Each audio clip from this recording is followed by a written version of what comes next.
Assalamualaikum warahmatullahi wabarakatuh. Perkenalkan, nama saya Rania Salma Karami dari kelas Psikologi 2C.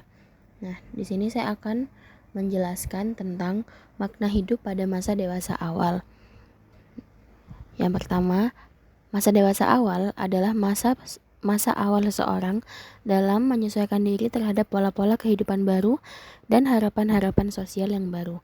Pada masa ini, seseorang dituntut untuk memulai kehidupannya untuk memerankan peran ganda sebagai suami atau istri dan peran pada dunia kerja.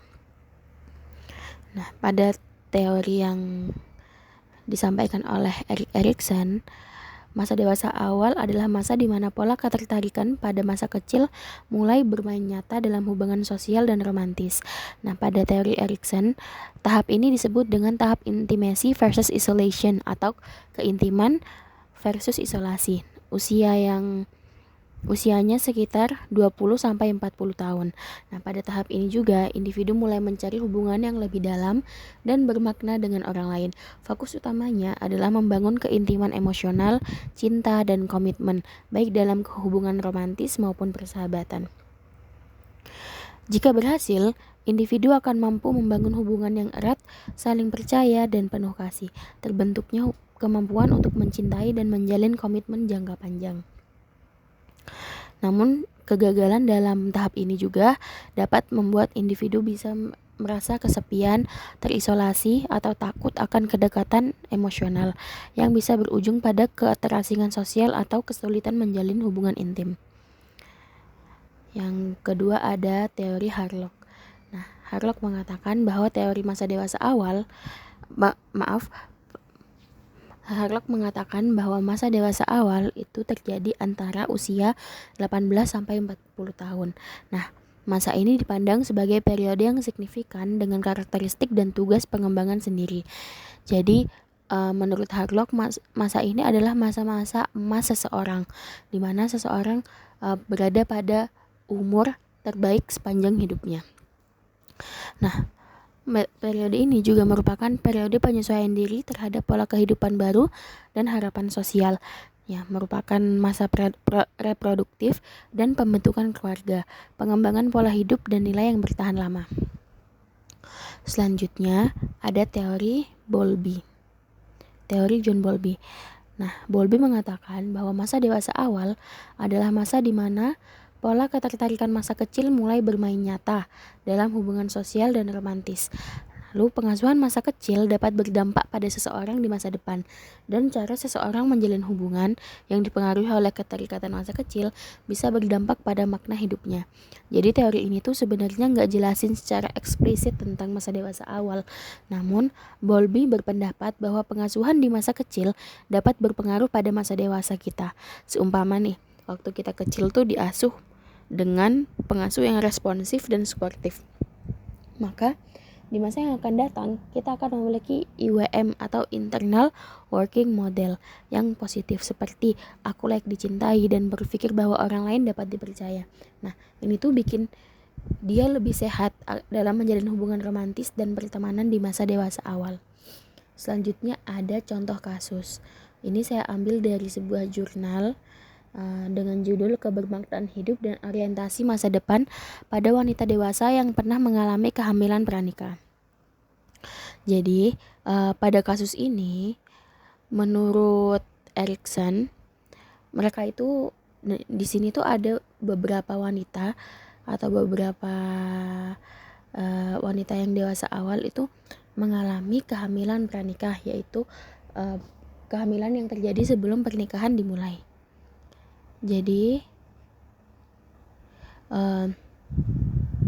di sini tuh ada beberapa subjek. Yang pertama ada IM, ada RH, dan EM. Nah, jadi kalau IM untuk mengatasi dia tuh untuk bermaknai hidupnya, dia tuh dengan cara lebih fokus pada pekerjaan dan ibadah sebagai bentuk penyesalan. Nah, kalau RH awalnya dia mengalami isolasi sosial, namun kemudian tidak lagi setelah memiliki anak. Jadi dan yang terakhir EM, EM tuh tidak mengalami isolasi sosial karena mendapat dukungan dari teman-temannya. Hanya si SA, maaf sekali lagi ada subjek bernama SA. Jadi hanya SA yang mengalami isolasi sosial setelah hamil pranikah dan cenderung menutup diri dari semua lingkungan. Jadi mereka semua subjek ini melahirkan anaknya, tidak ada yang menggugurkan anaknya. Nah, menurut teori Erikson, pada kasus ini mereka itu mengalami konflik intimacy versus isolation, yaitu mereka juga berusaha, mereka tuh uh, ada pada situasi isolation, tapi mereka juga berusaha menyelesaikan krisis. Pada awalnya, semua subjek mengalami isolasi sosial, di mana mereka mengalami kecemasan, rasa takut, serta perasaan berdosa. Namun, tak semua dari mereka mengalaminya secara berkelanjutan. Nah, contohnya tadi yang IM, dia lebih fokus pada pekerjaan dan ibadah sebagai bentuk penyesalan. Nah, ini masuk ke kerohanian dan tanggung jawab. Lalu si RH, awalnya mengalami isolasi sosial, namun kemudian tidak lagi setelah memiliki anak. Nah, dia tuh masuk ke tanggung jawab. Lalu ada EM yang tidak mengalami isolasi sosial karena mendapat dukungan dari teman-temannya. Hanya subjek SA yang mengalami isolasi sosial setelah hamil pranikah dan cenderung menutup diri dari lingkungan.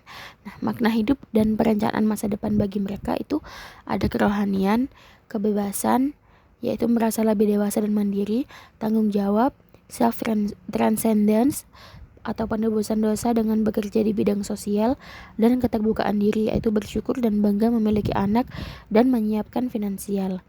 Nah, selanjutnya ada menurut teori Harlock, jadi mereka itu mengalami kemandirian sosial, yaitu mereka dipaksa untuk mempercepat kemandirian emosional dengan bertanggung jawab atas diri sendiri dan anak, serta membuat keputusan yang bijaksana.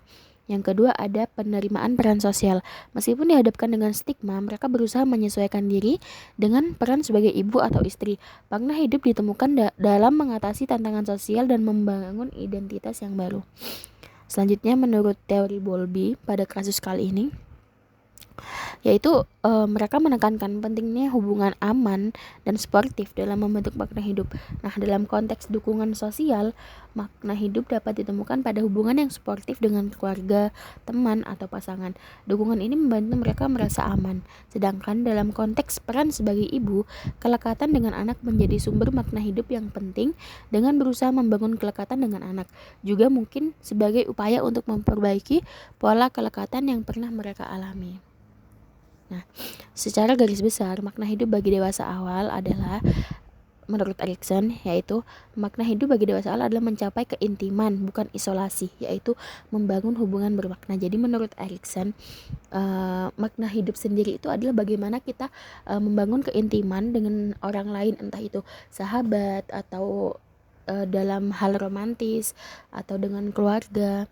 Nah, namun menurut Harlock, makna hidup ada pada pencapaian tugas perkembangan seperti memilih pasangan, membangun keluarga, berkarir, dan mengembangkan nilai serta berkontribusi pada masyarakat. Nah, berbeda dengan Erikson, menurut Harlock makna hidup itu lebih sosial. Jadi bagaimana dia tuh memilih pasangan, bagaimana membangun keluarga, berkarir, mengembangkan nilai, dan berkontribusi pada masyarakat. Menurut Bowlby, makna hidup terletak pada hubungan yang aman, eksplorasi diri, pertumbuhan pribadi, serta memberikan kontribusi positif pada kehidupan orang lain. Nah, seperti itu. Jadi intinya, makna hidup dan perencanaan masa depan bagi mereka yang mengalami kehamilan pranikah di masa dewasa awal pada jurnal ini adalah kerohanian, kebebasan, yaitu merasa lebih dewasa dan mandiri, tanggung jawab, self-transcendence atau penebusan dosa dengan bekerja di bidang sosial, dan keterbukaan diri, yaitu bersyukur dan bangga memiliki anak serta menyiapkan finansial. Nah, Unity of Science-nya, al-mu'minu ya'lafu wa yu'lafu wa la khayra fi man la ya'lafu wa la yu'lafu wa khairun nasi anfa'uhum linnas, rawahu Tabrani wa Daruqutni. Yang artinya orang mukmin itu ramah dan mudah akrab, dan tidak ada kebaikan pada orang yang tidak ramah dan tidak mudah akrab, maka sebaik-baik manusia adalah yang paling bermanfaat bagi yang lain. Hadis riwayat Tabrani dan Daruqutni. Nah, mungkin hanya sekian yang dapat saya sampaikan. Mohon maaf jika ada salah kata dan kekurangan pada materi kali ini. Selebihnya, terima kasih. Wassalamualaikum warahmatullahi wabarakatuh.